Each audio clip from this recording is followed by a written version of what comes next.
We are in the fight of our lives, and we are losing. Greenhouse gas emissions keep growing. Global temperatures keep rising. And our planet is fast approaching tipping points that will make climate chaos irreversible. We are on a highway to climate hell with our foot still on the accelerator.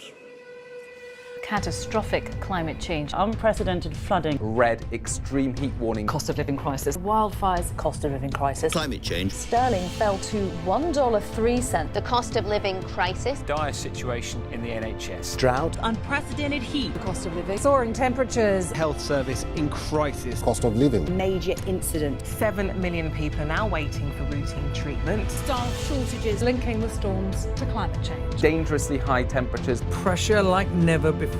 Climate change. Cost of living. Worse than 2008. Wildfires. Energy crisis. Rising cost of living. Delays are causing deaths.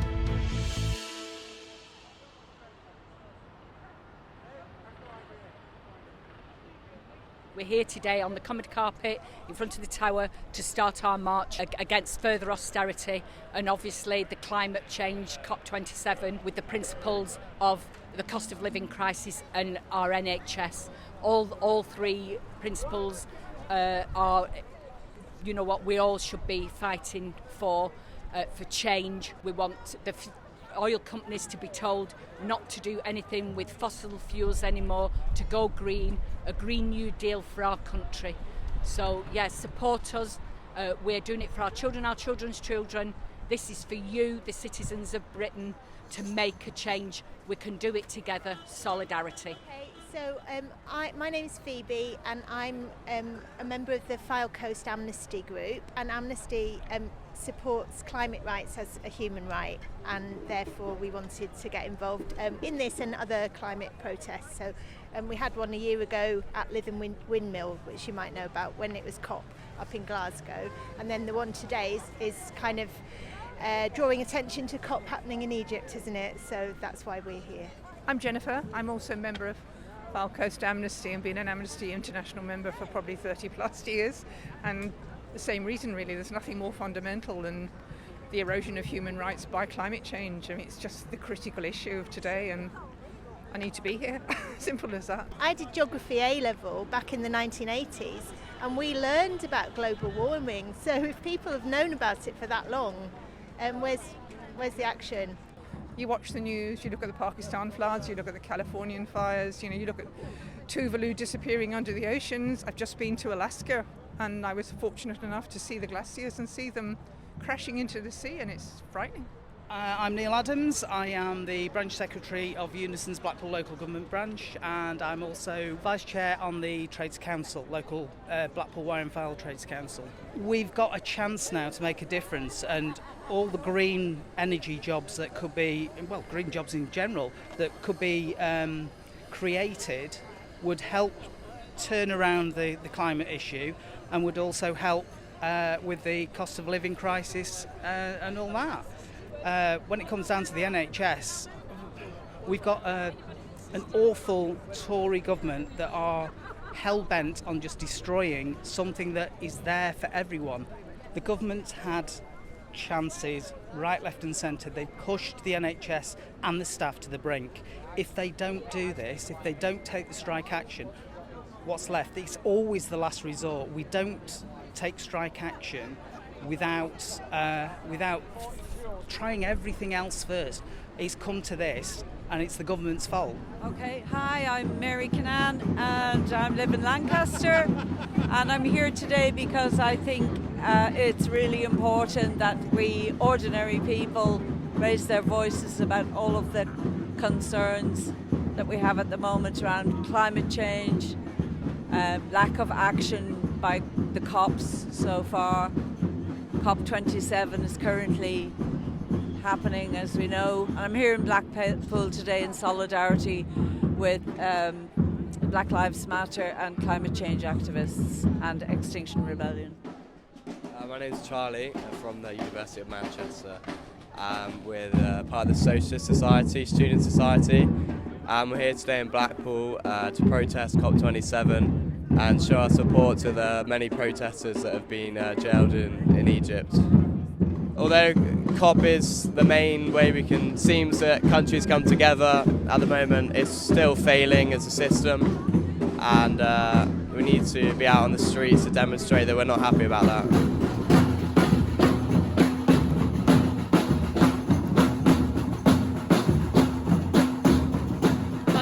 Davis, and I'm the branch chair of UCLan Unison, also a steward there, and I'm here to join in this protest because there's nothing more important than the issue of climate change right now and saving the planet for our children and our grandchildren. It's all interlinked, and it's all about big business and the billionaires of this world starving the world of cash and exploiting the world to make their own money. So it's about time the workers of the world stood up united and fought against that.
The NHS is a real worry. I mean, I needed some urgent treatment and they said 4 years. So I had to then go and pay for it myself. So that's taken out all my savings. How much that cost you? About £3,000, yeah. Yeah, it was some therapy that I needed. And they said, so I went to the appointment and they said, this is urgent therapy, you need it for post-traumatic stress disorder complex. And they said, but there's a 2.5-year wait. And after 4 years, I gave up. Our NHS. I think there's a real sort of divide between have and have not at the moment, and I see it every day. I mean, for example, like, up there you had the Queen, the picture of the Queen who passed, and there's a homeless person sat underneath it, and you're like, have and have not. No disrespect to her, but, you know.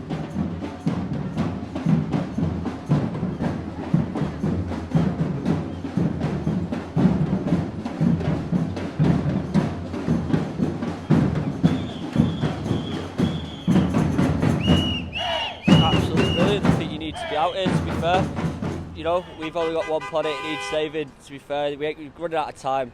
You know, we've been saying since I was in high school that, you know, things like floods were going to happen, that Blackpool could possibly be underwater by, you know, 2050, and yet nothing ever gets done, nothing ever changes, and it's only the people at the top with the money that could change. There's only so much we could do as working class people, and that's get on the street and make sure that the people at the top can hear us.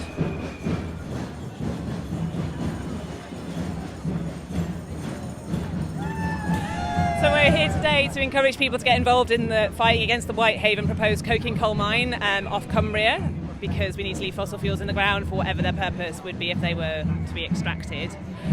People from this area managed to stop fracking at Preston New Road and nationally, and we can do the same for coal. And there's a massive link between all of these problems, and that's capitalism. The system is broken, people aren't in the important thing, and money rules.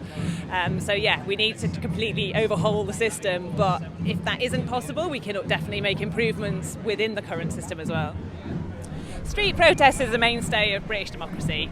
It is a completely normal way to protest. It may not be something that Blackpool has seen a lot of, but therefore we've had a lot of support, a lot of kids asking, a lot of kids asking parents, a lot of kids wanting to know what people are here for. And it's really important that we don't just protest in London where people have seen it all before. We have to get to the parts of the country that will be most affected by these things. So yeah.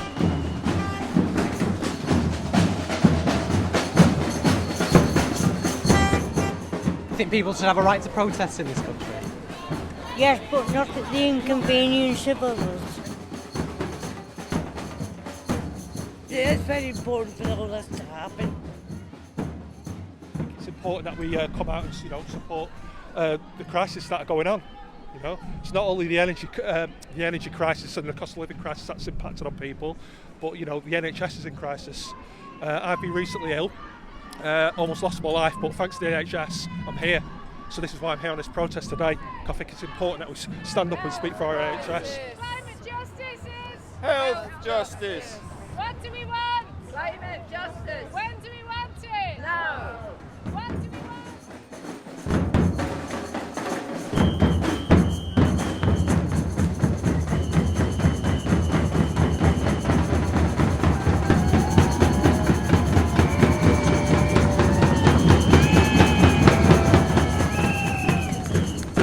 Yes to solidarity.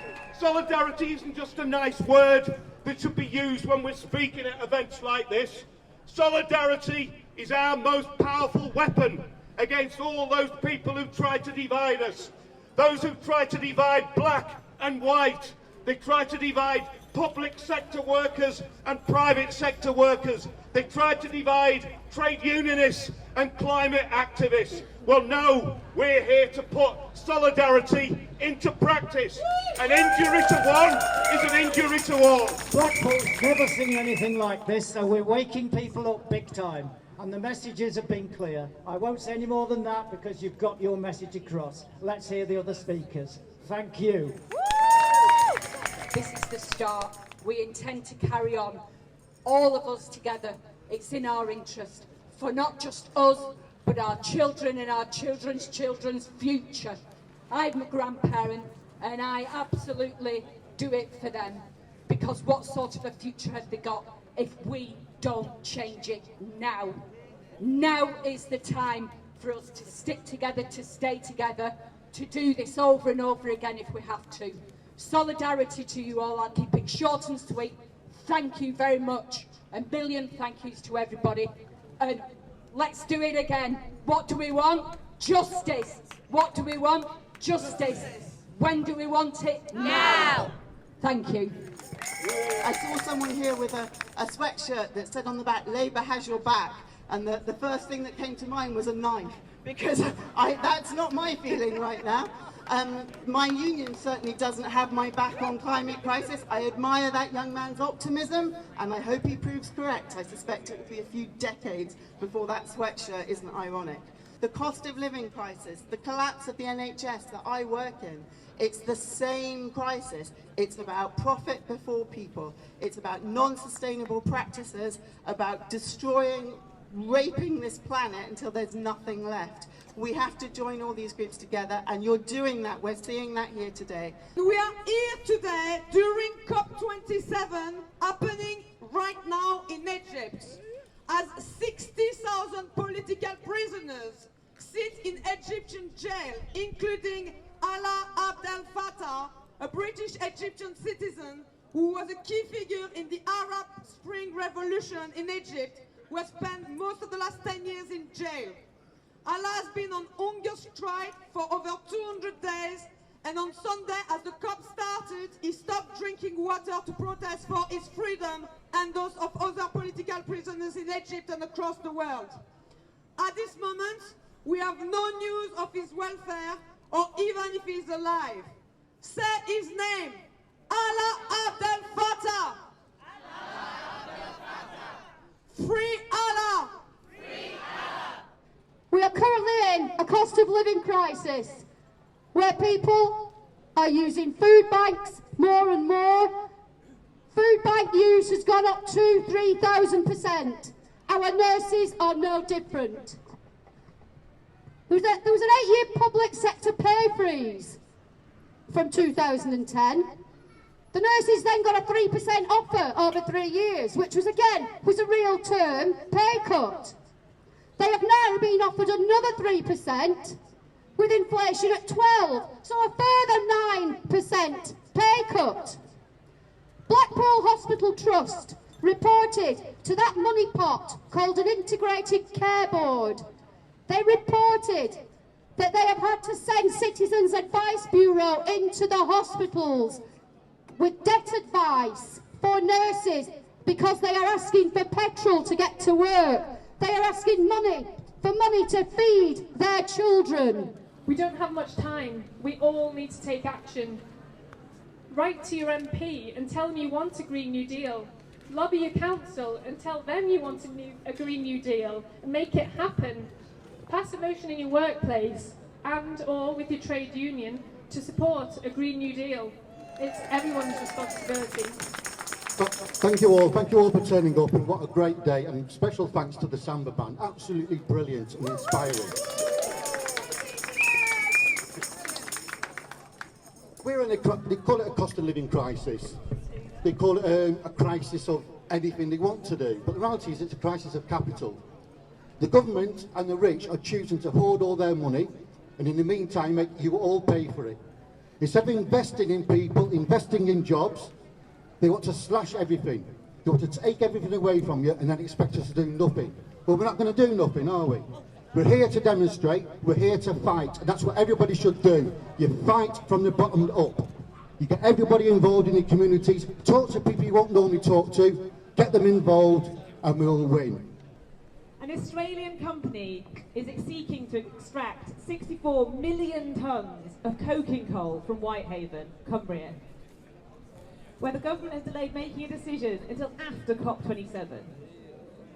The massive proposed underground coking coal mine is intended to extract coal right up until 2049, releasing millions of tonnes of carbon dioxide into the atmosphere when it's consumed at steelworks, most likely abroad. Having stopped fracking at Preston New Road in the UK, you're needed to join the struggle to keep all fossil fuels underground and resist the damaging greenwash projects like carbon capture and storage and burning trees for electricity. By fighting together, we can create the difference that's needed. I mean, my other son Ryan over there, he's autistic, and all we've ever had is a struggle to fight for the support he needs. At the moment, he's in a great school in Lytham, and the Senko there is doing a fantastic job, but there's only so many times she can rob Peter to pay Paul to provide autistic and special needs children with the support they need. We've got children that just feel abandoned, we've got children who just feel like they don't matter, nobody cares about them, and that has to change. We've had a measly offer again. We're just going through the process of rejecting that offer, and then we're going to ballot our members for action. This is not new to us. We've done this many, many times. But this time, I feel we've got more support, more public support for our fights. We need to continue with solidarity. Solidarity to the nurses that are going out. Well done. Stand up for yourselves. To the transport, to the teachers, everybody. We're going to be behind you. We're going to be on your pickets. And we'll ask that you support us on our pickets. These are your services that they're ruining. And I was looking at the paper yesterday, and did everyone see that some Just Stop Oil protesters got arrested? And now, I don't advise that you read the mainstream media because it will rot your brains, but I read that report, and the interesting thing was the language they used around it. The police pulled over suspected activists. Since when was being an activist synonymous with being a criminal? Why are we using that language to frame activists as criminals? And then there were cheers that these activists were arrested for what? For fighting for the planet. Because that's where we're at. Now is the time to fight for the planet. And they were fighting peacefully. And we need to talk about the Police Crime Sentencing and Court Act, because that is what is being used to stop the movements of these protesters. Do you know the protesters who protested under Kill the Bill in Bristol have got 21 months each in prison? Is that right? Is that right? No. Peaceful activists are being sentenced to time in prison, and that's not even the worst. We've now got, so for the Kill the Bill protest that we were part of and the activism that we were part of, which was massively aimed at climate justice activists and at BLM, the bits that we managed to get taken out after a year of protests and pleads with MPs and politicians and lords and everyone we could get hold of, the bits that we've got taken out, they've now put back into a piece of legislation called the Public Order Act. Public Order Bill, it's not an act yet. It's hurtling through Parliament. It's going to be going to law soon, and that essentially means that if you are an activist who has attended at least 2 protests in 5 years, has anyone here attended at least 2 protests in 5 years? Put your hands up. Then you can have your movement limited and you can be put on a watch list regardless of if you've committed a crime. And I'm going to give the mic up now, but I just want to remind you of one thing. People often get confused when a black person stands in a climate justice space, but climate justice is fundamentally racial justice. It is fundamentally racial justice because a lot of the harm that the West caused is felt by the global South. But even in this country, black people are 30% more likely to have respiratory problems and to be in areas that are those sacrificial zones where all of that environmental harm here happens. The first child to die and have pollution listed on her death certificate was a black child, Ella Adu Kissy Deborah. And when we succeeded again in stopping fracking, that was 3 times now, but you know, of course, the last one was a bit of a glitch, with a 6-week one. And yeah, it was an earthquake that stopped it, but without the power of the people behind the refusal to let it in, it would never have been off our radar. And to think that people like us, everyday people, did this. We did not have a government body on our side. So yay to Blackpool, yay to everyone who's come today and who came over the years. I see Manchester, Liverpool, Lancaster, who came and supported so often. So today, this is from the nanas to all of you to say thank you so much for your solidarity and support. And we stand with the NHS and the workers. I have to speak on behalf of a group of workers who work for OCS in the NHS, in Blackpool at the Harbour and also in Blackburn.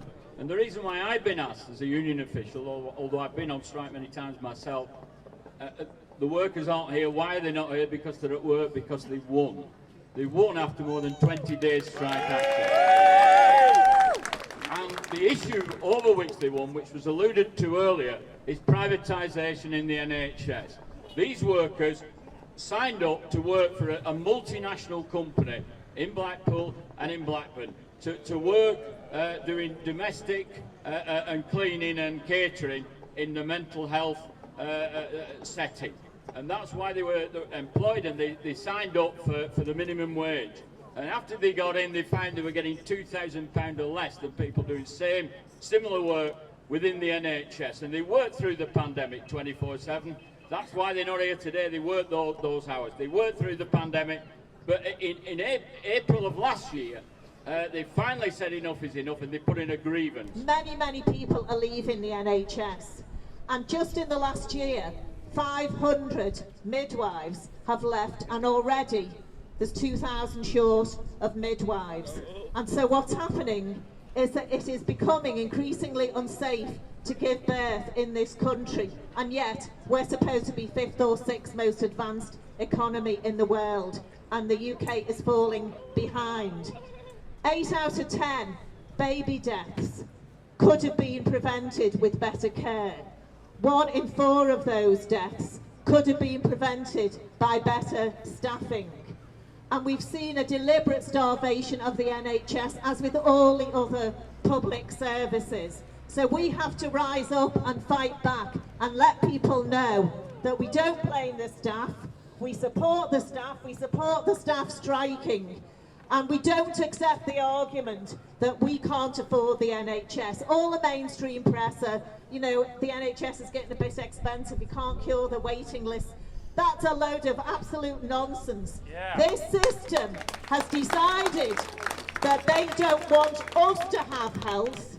The billionaires aren't bothered about the NHS queues and the staff, but we say pay the staff, look after the staff, train the staff, respect the staff, stop bullying the staff. 78% of the public demand a publicly run NHS. Even 76.9% of Tory voters want a publicly run NHS. So, unfortunately, there's been a failure by politicians and also our union leaders to defend the NHS. So it's uplifting to see so many people here today, the beginning of a grassroots Northwest movement to defend our NHS. and to defend the jobs and the nurses' pay. We need to leave here today and talk to our friends and family and our work colleagues, our union leaders and our politicians. It's up to us to demand reinstatement of the NHS. No knight in shining armour is coming to save it. We can't sit back and say, isn't it terrible what they're doing to the NHS? We have to do it. We have to demand that it's returned to us. Thanks so much, everyone. And I'm actually just going to stand on here to make sure everyone can see me. Firstly, I want to thank the organisers for inviting me to speak today. I think it's so important that we, when we talk about climate change, when we talk about the rest of the fight back against the Tories, that we also, in that fight, include the fight back against the racism coming directly from the Tory government. There's a direct link between the struggle against the Tories and their attack on our living standards and the attack on migrants and refugees coming to Britain. We must never allow them to divide us, because actually we know that that is when they are strong, when we are divided. And that's why racism is a key weapon in their armoury. And so actually, if we're going to fight the attacks on our living standards, we have to also fight the racism coming from this Tory government. Black and white workers united, we can win solidarity. Whilst we're expected to pay £4,300 a year for our energy bills next April, Shell and BP are reporting record profits of £8 billion for 3 months. They're laughing their way to the bank while we freeze in our own homes. We're in a unique situation now that we need to take advantage of, and that's that many of the solutions to the climate crisis are also solutions to the cost of living crisis.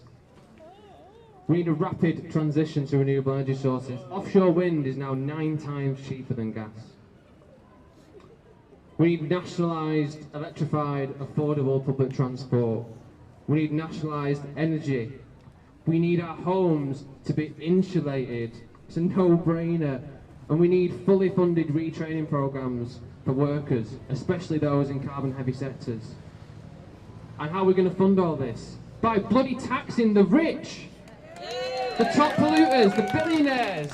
I think this is the most important thing that we can do right now, because time is ticking, time is running out.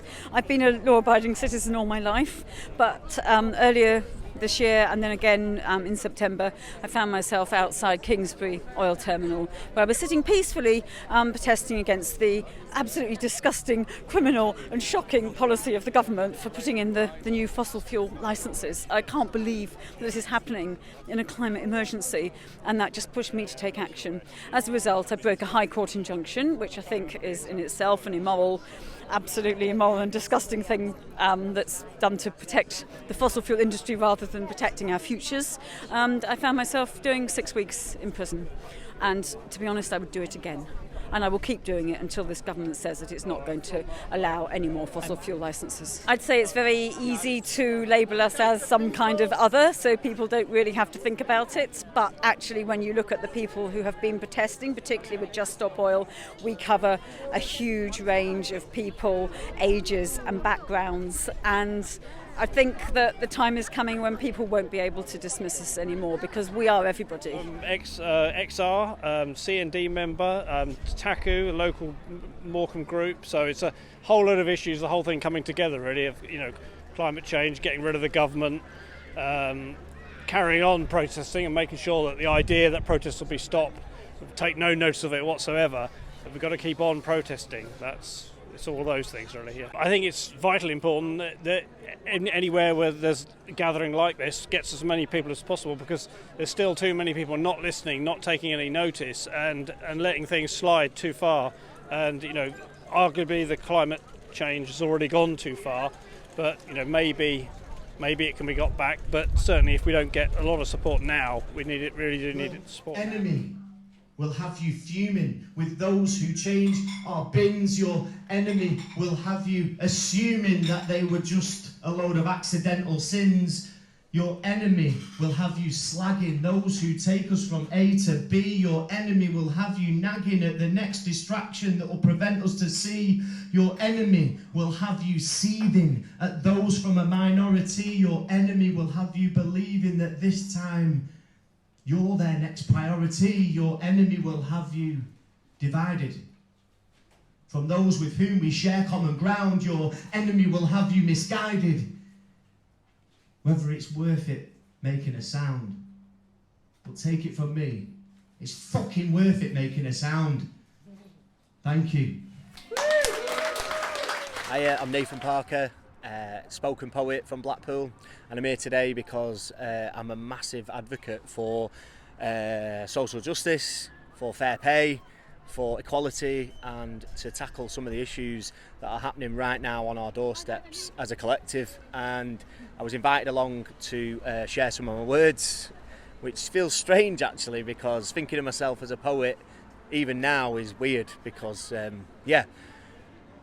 expressing myself wasn't always the easiest thing, but what I found in spoken word was being able to take loads of thoughts that are circling around my head, which I'm sure we can all kind of relate to on some level or another. Taking those thoughts and putting them into something creative actually was really therapeutic. It made me feel better. It made me understand what I was thinking and what was going on around me. And then once I started to share it with others, and that level of connection was just really, really powerful. The high street, worn feet, the stories from the people we meet, and the imprint of my granddad's arse on his favourite seat. As kids would be equals and play in the park until the lights came on and the cobble streets had turned dark, before the innocence of childhood and having a lark was replaced by being told where, when and at who we should bark. Tired frowns, hand-me-downs, the immersion's off, get into your dressing gowns. Workers' rights and union action. Our comparative wages are only a fraction. So escaping to the weekend is a recurring reaction, because making memories in those carefree moments provides us with so much more traction. Beans on toast. We're not likely to boast. A ritual Sunday roast. Working class people, they're the people I love the most. Thank you. I think walking around Blackpool today, you got a sense that, even people that were passing on the street, but the people that are part of the march especially, is that everyone's had enough. And this kind of collective energy, the media ignore it, or the mainstream media ignore it, because I guess it's an inconvenience for certain people, but it's there, it's real. There's collective energy building, and it's in all our interests to protest and demand. It's not even that we're demanding kind of beyond the, it's not insane what we're demanding. It's only right. It's in line with inflation. You've got health services that are on the knees. You've got nurses that are crying on shift and having to use food banks, and that's not right. That is not right. I'm a support worker, and I'm working for £10 an hour, which is, I think it could be a bit more, because the quality of work we do is much more than the government pays us for. I've been a support worker for a number of years now, not for the NHS, working in private healthcare. And the fact is that when you work in private healthcare, the managers and the managing directors, they can make a vast amount of profit off vulnerable people. And the profit that they make is not reflected in the wages that they pay their staff with. Whether it be nurses or support workers, the money that they make is not reflected in what they pay us. And just because it's not considered a skilled profession, it doesn't mean that it's not a skilled profession. The joy I get from my work, when I can see that I make difference in people's life, it's a different kind of payment. It's another kind of payment for me. From the government's part, when they hear these people like me saying they are all right with their wages because they have this other sort of payments, they're gonna be saying like, all right, this person just have that other part of payment. Why would we pay him for some more? I think it's really significant that this is the first time in 106 years that nurses in the UK have gone on strike. They're not just doing it lightly. They're not doing it just on a whim. It's the first time in 106 years, which I think speaks for itself. And just because we don't work in the public sector, it doesn't mean that we don't support them, because we understand that our struggle is linked with their struggle. My demands are that we at least get paid the foundation living wage, which we're not doing. And I accept that there's some really well-meaning charities which can't afford to pay that because there isn't enough funding for them. But then there's other private sector companies which really have major profit which can afford to pay it. And while in the years that we've been support workers, we know that they can afford to pay it because every day that we come on shift, there's agency workers every single day for years. And those companies have to pay the agency workers, at least, £4, £5 an hour more than their permanent staff. So they can't say that they can't afford to pay us because they can.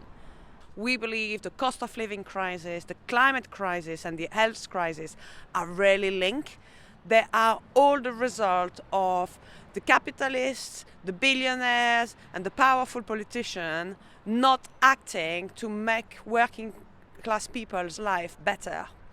And so, we could actually insulate our homes and cut the energy prices, ending fuel poverty. We could have renewable energy instead of relying on oil, gas, coal, and save the planet. We could have a better health system with lots of jobs, filling all those vacancies to ensure our elderly, disabled people who are unfortunate to have ill health. We need those systems. We are in one of the richest countries in the world. We can act. We can have a better planet, a better NHS and better wages for everybody. The Royal College of Nursing have just gone out for strikes. They've voted for strike action and we need to support them. They've had to do a disaggregated ballot because they cannot get the member, enough members across the board to get a national strike action. And this mainly is because of bullying in the sector. It is because of people on the street saying NHS staff can't strike. They can. We cannot afford to have members of the public, members of NHS England and the government saying they do not deserve a pay rise. They deserve a pay rise. An important reason why we've organised this protest is around the issue of climate change. There is a global day of solidarity on the 12th of November, called for by trade unionists in Egypt and across the world. And the protest that took place in Blackpool is one of, we're involved with millions of people across towns and cities across the whole of the world, and we're saying no to climate change, but importantly, yes to creating climate jobs. We got noticed by the people of Blackpool, we got noticed by the media. We're so pleased that people came to join us from across the northwest to get their climate message across, because of course COP27 is right now. We're gathered here today to be a nuisance, to make our presence felt, and it was more than I've ever seen before. People were actually looking at us and listening to us and filming us. I think they realise now that they're in it just like the rest of us. If we don't act, we haven't got a future. And it's not just us, it's the future of our children, our grandchildren. It's basically an existential threat. We're looking at the end of everything. The world is dying, and it is affecting people's health in every single way. If you think we're a disruption, just wait until the waves are lapping over Blackpool South Shore with the sea level rises. If we can't act in the face of that, when are we ever going to do anything?